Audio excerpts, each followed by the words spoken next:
शुरुआत में हमें नामी नाम की एक लड़की दिखाई जाती है जिसकी आंख अलार्म बजने पर खुलती है। नामी सारा ही दिन मोबाइल इस्तेमाल करती रहती है, जिसकी ऑफिस में काम करते वक्त, किसी से बातें करते वक्त और पार्टी में भी बस मोबाइल इस्तेमाल करती रहती है। फिर पार्टी करने के बाद रात को वो बस के जरिए घर जा रही होती है, तो वहाँ उसकी आंख लग गई थी, उसे पता नहीं चलता और उसका मोबाइल गिर जाता है। और जब वो जागती है तो उसे अपने मोबाइल का ख्याल नहीं रहता, मोबाइल के बगैर ही वो अपने घर आ जाती है, जिसके बाद वो एक लड़की को मिल जाता है। फिर अगले दिन भी नामी अपने घर गहरी नींद में सोई हुई थी, जहाँ तभी उसकी दोस्त आकर उसे जगाती है और तब नामी को ख्याल आता है कि उसका मोबाइल गायब है, इसीलिए वो उसे ढूंढने लगती है। पर जब मोबाइल नहीं मिलता तो वो अपने नंबर पर कॉल करती है और फोन एक औरत उठाती है। असल में जिस लड़के के पास फोन था वो अपने मॉम की रिकॉर्डिंग के जरिए उससे बातें कर रहा था, मतलब कि बोल उसके मुंह में नहीं थी और वो उनकी आवाज ही नामी को सुना रहा था। वो औरत उससे बताती है कि हाँ, तुम्हारा मोबाइल मेरे पास ही है। ये सुनकर नामी उसे एक होटल में बुलाती है, जिस पर वो मान भी जाता है। वो लड़का फिर उसका मोबाइल चेक करने लगता है पर पासवर्ड की वजह से उसे नहीं खोल पाता। इस वजह से लड़के को गुस्सा आ जाता है, वो मोबाइल की स्क्रीन ही तोड़ देता है। दूसरी तरफ शहर से दूर जंगलों में एक लड़की की लाश मिलती है, जिसकी हालत काफी खराब थी क्योंकि कॉफी पीने से उसे मारा गया था। इस केस को एक ऑफिसर देख रहा था जो अपने साथी को कहता है कि इस कत्ल खून का शक मुझे अपने बेटे जून पर है, जो पिछले 7 सालों से गायब है। जून और कोई नहीं बल्कि वही लड़का था जिसे नामी का मोबाइल मिला था। तो इस सिलसिले में इस ऑफिसर ने बहुत सारी चीजें भी पता की होती है। तो उसका साथी कहता है कि आपको बस शक है, पर उसे पकड़ने के लिए हमें सबूत इकट्ठा करने होंगे। उधर नामी अपने डैड के होटल में आकर उनसे मिलती है। उसे पता चलता है कि मेरे डैड का इंस्टाग्राम अकाउंट भी है, तो ये जानकर उसे काफी खुशी होती है। अब तभी नामी के पास उसी औरत की कॉल आती है जिसके पास उसका मोबाइल था। वो कहती है कि गलती से तुम्हारे मोबाइल की स्क्रीन टूट गई है, मैंने उसे ठीक करने के लिए मोबाइल की एक दुकान पर बेच दिया है, पैसे भी दे दिए, तो तुम उस दुकान पर जाकर अपना मोबाइल ले सकती हो। फिर थोड़ी ही देर बाद नामी अपना मोबाइल लेने के लिए उस दुकान पर पहुंच जाती है, जहां उसे जून भी दिखता है जिसने मास्क लगाया हुआ था। वो नामी के मोबाइल की डिटेल्स में उसका पासवर्ड भी पता लगवा देता है और फिर उसका मोबाइल ठीक करने के दौरान वो उसमें एक हैक करने वाला सॉफ्टवेयर भी डाल देता है और उसके मोबाइल का एक डुप्लीकेट फोन बनाकर नामी को दे देता है। वो फिर वहाँ से चली जाती है। अब जो नामी अपने मोबाइल पर कर रही थी वो सब जून भी देख रहा था, क्योंकि उसने नामी के मोबाइल को अपने कंट्रोल में कर लिया था और ये भी उसे चला सकता था। वो उसके चैट्स, इन्हीं मैसेजेस पर वो किससे बात करती है, कॉल्स, यहाँ तक कि खुद नामी पर भी कैमरा के जरिए नजर रख रहा था। फिर रात में जब नामी अपने डैड के होटल में काम करवा रही थी तो तब जून भी वहाँ आता है और उसे बताता है कि मैं यहाँ आता रहता हूँ। वो उसे इसलिए नहीं पहचान पाती क्योंकि दुकान में उसने मास्क लगाया हुआ था। वो नामी से यहाँ की सबसे खास शराब मांगता है। अब क्योंकि वो उसके मोबाइल पर नजर रख रहा था तो उसे सब पता चल जाता है कि नामी को कौन कौन सी गेम्स पसंद है और किन किन चीजों में उसकी दिलचस्पी है, जिससे वो नामी को इम्प्रेस, मुतासिर कर लेता है। और अब उसे अपने बारे में भी बताता है कि मैं एक ऐसी कंपनी में जॉब करता हूँ जो सॉफ्टवेयर, कंप्यूटर और इंटरनेट से जुड़े सारे काम करती है। उन दोनों को बातें करते हुए नामी के डैड भी देख रहे थे। फिर रात को नामी अपने दोस्तों से बातें करते करते सो जाती है और पूरी रात जून उसका मोबाइल ही चेक करता रहता है, जिससे वो उसके बारे में हर एक जानकारी और राज जान चुका था। जिसके बाद अगली सुबह नामी अपने ऑफिस आती है। वो दरअसल एक कंपनी में काम करती थी। उधर जून अपनी पिछले शिकारी यानी उस लड़की की तस्वीर देखता है जिसका कत्ल उसने किया था, जो और कोई नहीं बल्कि वही थी जिसकी लाश जंगल में से मिली थी। जिसके बाद वो अपना अगला शिकार नामी को चुनता है। उधर नामी के पास उसकी बॉस आती है, कहती है कि हमारी कंपनी को एक काफी बड़ा प्रोजेक्ट मिला है, साथ ही तुम भी काफी अच्छे से काम कर रही हो, मैं तुमसे बहुत खुश हूँ, इसीलिए मैं तुम्हारी सैलरी दोगुनी कर रही हूँ, यानी कि डबल कर रही हूँ, पर तुम इस बारे में बाकी साथियों को मत बताना। अब उनकी ये सारी बातें जून ने भी सुन ली थी। उधर वो ऑफिसर ने जून के डैड घर आकर अपनी वाइफ से बातें करने लगती है, पर वो जून के बारे में उन्हें कोई बात नहीं बताती। हालांकि उन्हें पता होता है कि जून और उसकी मॉम आपस में राब्ते में है और बातें करती रहती है। वो फिर अपनी वाइफ को बताते हैं कि शहर में एक लड़की का खून हुआ है जिसका शक मुझे जून पर है और मैं ये बात जानता हूँ कि तुम उससे राब्ते में हो, क्योंकि मैंने तुम्हारी और उसकी बातें सुन ली थी। जो सुनकर फौरन वो बोलती है कि नहीं, मैं नहीं मानती, मेरा बेटा ऐसा नहीं कर सकता, वो किसी का खून भला क्यों करेगा। ठीक इसी वक्त ऑफिसर के पास उनके दोस्त का मैसेज आता है जो कहते हैं कि मुझे जॉन की लोकेशन का पता चल गया है, यानी वो जहाँ रहता है उस जगह का पता। उधर नामी अपने प्रोजेक्ट पर काम कर रही थी, काफी खुश थी वो, जबकि जॉन उसके घर जाता है और उसकी सारी चीजों को चेक करने लगता है, जिनमें उसे नामी का दूसरा मोबाइल भी मिल जाता है, यानी वो एक नहीं 2 मोबाइल इस्तेमाल करती है। उधर ऑफिसर की साथी उन्हें बताते हैं कि जिस जगह के बारे में मैंने आपको बताया है, इन्हें जून की लोकेशन पता चला है कि वो वहाँ सबसे चोरी रह रहा है। तो वो ऑफिसर इन्हें जून के डैड उस जगह पर जाने के लिए अकेले ही निकल पड़ते हैं। वो जब वहाँ पहुँचते हैं तो घर के अंदर भी चले जाते हैं और हर जगह की तलाशी लेने लगती है। साथ ही उन्होंने यहाँ की तस्वीरें भी बना दी थी। मरने वाली लड़की की मौत के बारे में भी इन्हें पता चल जाता है। इतनी देर में जॉन भी बाहर आ गया था। वो ये बात जान चुका था कि घर के अंदर कोई घुस आया है, इसीलिए चुपके से जब वो अंदर झांकता है तो अपने डैड को वहाँ देख लेता है। अंदर उसके डैड को लाश के नाखूनों पर लगी नेल पॉलिश भी मिल जाती है, जिससे उन्हें पता चल चुका था कि ये खून मेरे बेटे जून ने ही किया है। अब चिल्लाते से जून अपने डैड को उस कमरे से बाहर बुलाता है और जब वो वापस दोबारा अंदर जाते हैं तो जून वहाँ की हर एक चीज, सबूत, सारी कागजात को बर्बाद कर चुका था। जून अब दोबारा से नामी की होटल में जाता है और उसके डैड से मिलकर उन्हें भी यही बात कहता है कि मैं यहाँ आता रहता हूँ और यहाँ की सबसे खास शराब मांगता है। उसे देखकर नामी की डैड समझ जाती है कि ये झूठ बोल रहा है, ये हमारा रेगुलर कस्टमर नहीं है, मतलब ये यहाँ रोज रोज नहीं आता। फिर वो नामी से बातें करने लगता है और रात को जब वो बाप बेटे घर जा रही थी तो उसके डैड नामी को कहते हैं कि जून एक नंबर का झूठा इंसान है, वो हमसे कुछ छुपा रहा है क्योंकि वो दूसरी बार आया है होटल में, उससे पहले कभी भी नहीं आया, मुझे वो ठीक नहीं लग रहा, तो तुम उससे दूर रहो। जिस पर वो कहती है डैड मुझे तो ऐसा कुछ नहीं लगता, मैं ठीक है मैं इससे दूर रहूंगी। अब उनके बीच की सारी बातें जून ने भी सुन ली थी। रात को नामी अपनी दोस्त के साथ थी, वो उसे भी जून के बारे में बताती है कि अगर वो थोड़ा सा हुलिया बदले यानी बाल छोटे करवा ले और चश्मा उतार दे तो वो बहुत ही प्यारा लगेगा। उसकी दोस्त कहती है कि मैं भी उसे देखना चाहती हूँ। तब नामी उससे वादा करती है कि ठीक है मैं तुम्हें उससे मिलवा दूंगी। ऑफिसर मरने वाले लड़के की मोम से आकर मिलती है, जहाँ वो इन्हें बताती है कि मेरी बेटी का मोबाइल कहीं गिर गया था, फिर उसकी स्क्रीन टूट गई और मेरी बेटी को मोबाइल पर एक मोबाइल की दुकान से मिला था, जिसके बाद से उसके साथ अजीबोगरीब चीजें होना शुरू हो गई थी और उसके बाद फिर किसी ने उसे मार दिया। तो वो लड़की की मोम से वादा करती है कि आप परेशान ना हो, उसकी खूनी को हम ढूंढ कर ही रहेंगे। नामी की डैड पर जब किसी काम से बाहर आती है तो जून उन पर हमला करके उन्हें पकड़ लेता है। इसी रात पुलिस को जंगल में से एक साथ 8 लाशें मिलती है, जिस वजह से ऑफिसर को काफी दुख होता है। फिर सुबह जब नामी की आंख खुलती है तो वो देखती है कि उसकी बॉस की तकरीबन 8 कॉल्स आई हुई है, साथ ही उसे अपने मोबाइल पर बहुत सारे मैसेजेस भी मिलते हैं जिनमें उसने अपने दोस्तों को काफी बुरा भला कहा होता है। इसके अलावा अपने बॉस के बारे में भी काफी उल्टी सीधी बातें की हुई थी। एक पोस्ट भी डाली थी जिसमें उसने बता दिया था कि बॉस ने मेरी सैलरी दुगनी कर दी है। फिर वो अपने ऑफिस जाती है जहाँ उसकी टीम उससे काफी नाराज थी। वो सबको बताती है कि मैं नहीं जानती वो सब किसने किया, क्योंकि मैंने तो एक भी मैसेज एक भी पोस्ट नहीं की, पर कोई भी उसकी बात का यकीन नहीं करता और उसे वहाँ से निकलने का कहती है। वो अपने बॉस से भी बात करती है, पर उसकी बॉस ने भी जॉब से उसे निकाल दिया होता है। वो उन्हें भी काफी समझाने की कोशिश करती है कि देखिए मेरी बात का यकीन करें, कोई भी पोस्ट कोई भी मैसेज मैंने खुद से नहीं किया, मुझे लगता है किसी ने मेरा मोबाइल हैक कर लिया है, कोई मुझे बसा रहा है, मतलब मेरे मोबाइल को कोई अपने कंट्रोल में लेकर चला रहा है, तो जरूर उसे नहीं किया होगा। जिस पर उसकी बॉस उसे ये साबित करने का कहती है और धक्के मारकर उसे वहाँ से निकाल देती है। इस चीज से उसे काफी दुख होता है। वो सीधा अपने दोस्त के पास जाती है और उसे सबके बारे में बताकर काफी रोने लगती है।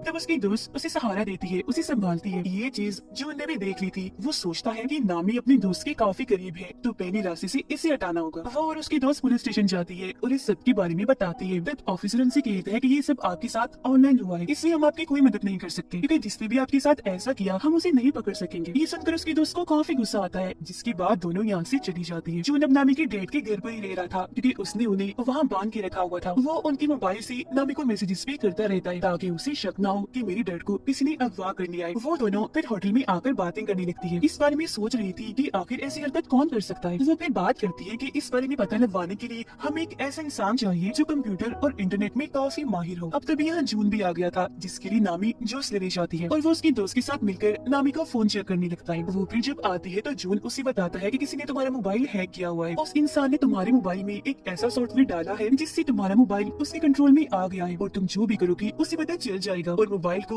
वो अपने तरीके से भी चला सकता है। वो अपने नामी को बाहर आता है और बताता है कि ये काम किसी करीबी का है। वो करीबी जिसे तुम्हारे मोबाइल का पासवर्ड भी पता है, क्योंकि पासवर्ड खोलने के बाद ही उसने ये सब किया होगा ना। अब तभी उन दोनों की तस्वीर चुपके से नामी की दोस्त बना रही थी, जिससे उसे काफी अजीब लगता है। वो फिर होटल में जब आती है तो उसकी दोस्त उसे एक खबर दिखाती है जिसमें पुलिस को एक साथ 8 लाशें मिली थी। अब उसकी दोस्त नोट कर लेती है कि नामी मुझसे बात नहीं कर रही। वो उससे इसकी वजह पूछती है कि तुम मेरी बात क्यों नहीं सुन रही, तुम्हारा मूड भी खराब है, क्या हुआ, नाराज हो? जो सुनकर नामी भड़क जाती है, कहती है कि मुझे तुम पर शक है, ऐसा मेरे साथ तुमने किया होगा क्योंकि मेरे पासवर्ड तो सिर्फ तुम ही जानती हो। जिस सुनकर उसकी दोस्त को काफी बुरा लगता है। वो कहती है कि तुम कल के आए उस लड़की जून की वजह से मुझ पर शक कर रही हो। ठीक है, अगर तुम्हें ऐसे ही लगता है तो मैं तुमसे दूर चली जाती हूँ। इतना कहने के बाद वो नामी से अपनी दोस्ती तोड़कर चली जाती है। वो काफी दुखी थी, रो रही थी और ये चीज जून भी देख लेता है। उधर पुलिस मरने वाले लोगों की लाशें जब उठा रही थी तब उनका सामान भी देखा जाता है, जो देखकर ऑफिसर काफी परेशान हो गई थी। तब उनका साथी कहते हैं कि ये काम आपका बेटा ही कर रहा है, हम जानते हैं, तो हमें उसे पकड़कर रोकना होगा जल्द से जल्द, क्योंकि चीजें काफी आगे तक निकल गई। तब ऑफिसर कहते हैं तो सबसे पहले तुम उस मोबाइल की दुकान को ढूंढो जहाँ जून काम करता है, जिस पर उसका साथी हाँ बोलता है और ये दोनों वहाँ से निकल जाते हैं। नामी होटल में बैठी अपनी और अपने दोस्त की वीडियो देख रही थी। वो काफी दुखी थी और अपना मोबाइल गिरा देती है, जिससे स्क्रीन फिर से टूट जाती है। उधर ऑफिसर और उनके साथी को जो उनकी मोबाइल की दुकान मिल जाती है, पर उसने यहाँ की हर चीज को तबाह बर्बाद कर दिया था। लेकिन कुछ पेपर्स के जरिए उन्हें 8 कस्टमर्स के बारे में पता चलता है, जो और कोई नहीं बल्कि वही लोग थे जिनकी लाशें इन्हें मिली थी। ऑफिसर बताते हैं कि मुझे 9वीं लड़की की डिटेल्स भी पता है जो मरने वाली है। है और वो डिटेल्स मुझे जून के घर से ही मिली थी, तो अब हमें उसको बचा लेना चाहिए। जो सुनकर उनका साथी कहता है कि हमें इस सब के बारे में खबरों में भी चला देना चाहिए ताकि जून को जल्द से जल्द पकड़ा जा सके। अब तक बेटा नामी भी आ जाती है, उसने इन दोनों की बातें सुनी थी और जब वो वहाँ जून का नाम देखती है तो समझ जाती है कि और किसी ने नहीं बल्कि जून ने ही मुझे फंसाया है। उसने मेरा मोबाइल हैक करके वो सारे मैसेजेस और पोस्ट की थी, उसकी वजह से ही मैं आज अकेली हूँ, मेरे पास नौकरी भी नहीं है और मेरी इतनी अच्छी दोस्त भी मुझे छोड़कर चली गई है। वो मजीद जून की कंपनी में कॉल करती है जहाँ से उसे पता चलता है कि इस नाम का कोई भी वर्कर यहाँ काम नहीं करता। जो सुनकर नामी को जून पर काफी गुस्सा आता है और वो फैसला करती है कि मैं उसे अपना बदला लेकर उसे सबक सिखा कर ही रहूंगी। उसकी ये बातें ऑफिसर ने भी सुन ली थी, पर वो उसे ये बात नहीं बताते कि जून एक सीरियल किलर भी है, यानी एक खूनी जिसने न जाने कितने लोगों को मार दिया है। पर वो सिर्फ ये कहती है कि मैं भी जून को पकड़ना चाहता हूँ, वो अच्छा लड़का नहीं है। जिस पर नामी उन्हें एक आइडिया देती है कि मैं ऐसा करूंगी कि उससे मिलने के लिए घर बुला लूंगी, मैं आप लोगों को भी बता दूंगी तो उसे पकड़ने के लिए फौरन आप लोग आ जाना। जिस पर वो दोनों ऑफिसर्स मान जाते हैं। फिर अगले दिन जून के पास नामी का मैसेज आता है जो उसे मिलने के लिए बुलाती है, जबकि उसके घर के बाहर नीचे दोनों पुलिस ऑफिसर्स गाड़ी में जून के आने का इंतजार कर रही थी। अब जून नामी की ख्वाहिश के मुताबिक अपना हुलिया बदलता है, जिससे वो अपने बाल काट कर चश्मा उतार कर उससे मिलने चाहता है। वो उसके घर के बाहर नीचे पहुंचता है जबकि नामी ऊपर अपने घर में तैयार हो रही थी। नीचे जब जून आगे बढ़ रहा था तो दोनों पुलिस ऑफिसर्स उसे पकड़ लेते हैं, पर उसका चेहरा देखकर समझ जाते हैं कि ये जून नहीं है बल्कि कोई और ही है, क्योंकि दरअसल हुलिया बदलने की वजह से वो उसे पहचान नहीं पाई। अब जून उन दोनों को धमकाने लगता है कि मैं तुम्हारे खिलाफ रिपोर्ट करूंगा क्योंकि मैं मासूम हूँ, मैं कसूर हूँ और तुम मुझ पर शक करके गन दिखा रही हो। जिस पर ऑफिसर का साथी कहते हैं वो दरअसल हमें गलतफहमी हो गई थी, हम किसी खूनी को ढूंढ रही है। पर जून उनसे कहता है कि खैर जो भी है देख लूंगा तुम्हें। इतना कहने के बाद वो वहाँ से चला जाता है, जबकि दोनों ऑफिसर्स ऊपर आकर नामी से मिलती है। वो उन्हें बताती है कि जो उनका मैसेज आया है उसका कहना है मैं मसरूफ हूँ, आज बाद में मिलूंगा। वो फिर कहते हैं कि मैं अपना मोबाइल ठीक करने के लिए दे रही हूँ, तब तक दूसरा मोबाइल इस्तेमाल करूंगी और जब मेरा पहला मोबाइल मुझे मिल जाएगा हम उसे पकड़ लेंगे, जिसके लिए ऑफिसर्स भी मान जाते हैं। अब ऑफिसर के पास पुलिस स्टेशन से कॉल आती है। एक ऑफिसर उन्हें बताता है कि ये बात अब सबको पता चल गई है कि ये सारे खून और किसी ने नहीं बल्कि आपके बेटे जून ने किए हैं, तो अब से आपको इस केस से दूर रहना होगा ताकि आपको कोई खतरा न हो। जिस सुनकर वो काफी परेशान जाती है। अब नामी अपने दूसरे मोबाइल को निकाल कर उसमें अपनी सिम डालती है और ऑन करके उसे चलाकर बाहर आती है। ऑफिसर उसे कहते हैं कि तुम्हारी जान को भी खतरा है तो तुम भी किसी ऐसी जगह पर चली जाओ जहाँ तुम महफूज रह सकती हो। तो वो कहती है कि मैं अपने डैड के घर चली जाती हूँ, वो ही मेरे लिए ठीक जगह होगी। जिसके बाद वो ऑफिसर्स के साथ वहाँ जाने के लिए निकल जाती है। वो जब वहाँ पहुँचती है तो ऑफिसर उसे अपना कार्ड देता है, जिस पर वो कहती है कि ठीक है कुछ भी हुआ मैं आपसे राब्ता करके बता दूंगी, और घर के अंदर चली जाती है। अंदर आने के बाद वो अपने डैड को आवाज लगाने लगती है कि मैं आ गई हूँ। फिर अपने कमरे में जाकर जब वो मोबाइल इस्तेमाल कर रही थी तो उसे जून के नए नंबर से मैसेज आता है। वो जब उसे कॉल करती है तो फोन बजने की आवाज उसे